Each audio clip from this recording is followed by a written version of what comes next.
কি অবস্থা। আমাকে আজকের এই ছায়া সংসদের মধ্যে আমাকে কথা বলার সুযোগ দেওয়ার জন্য আপনাকে অসংখ্য ধন্যবাদ।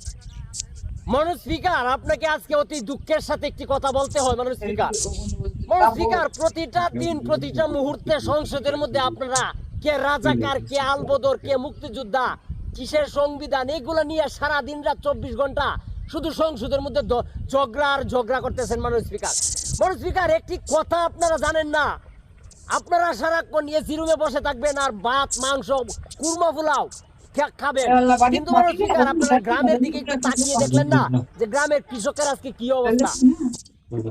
মাননীয় স্পিকার, আপনাকে একটি জিনিস দেখাতে চাই।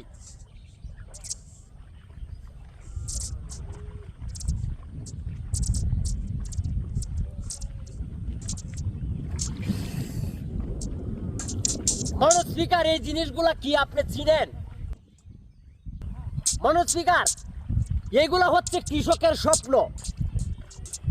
আজকে এই ছায়া সংসদটি এমন একটি জায়গায় এসে আমরা উত্থাপন করতে চাইছি। মাননীয় স্পিকার, এই যে স্বপ্ন, এই জিনিসটা দেখছেন, মানুষের, শহরের মানুষের স্বপ্ন থাকে উঁচু উঁচু বিল্ডিং এর মধ্যে, আর গ্রামের মানুষের স্বপ্ন থাকে মাননীয় স্পিকার আজকে পানির নিচে।